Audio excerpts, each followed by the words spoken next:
अपन channel SCS Mithila के करू subscribe और बेल बटन जरूर दबा दिया ताकि हर खबर सबसे पहले पहुंचे अहां तक। दरभंगा प्रमंडल के आयुक्त मनीष कुमार चुनाव तैयारी के जायजा लेलन।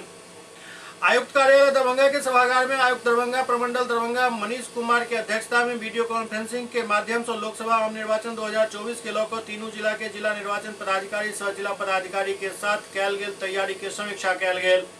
बैठक में निर्वाचन सूची से संबंधित कर्मी के रैंडमाइजेशन एवं प्रशिक्षण, postal ballot paper, EVM dispatch centre, मतदान केंद्र, विधि व्यवस्था, communication plan, IT applications, budget के से संबंधित बिंदु के संबंध में आयुक्त द्वारा फीडबैक लेल गेल। दौरान कहलें आम निर्वाचन 2024 के तैयारी जिला निर्वाचन पदाधिकारी सह जिला पदाधिकारी दरभंगा राजीव रोशन, जिला निर्वाचन पदाधिकारी सह जिला पदाधिकारी मधुबनी अरविंद कुमार वर्मा एवं जिला निर्वाचन पदाधिकारी सह जिला अधिकारी समस्तीपुर योगेंद्र सिंह के द्वारा बढ़िया तरीका से कैल गेल हन।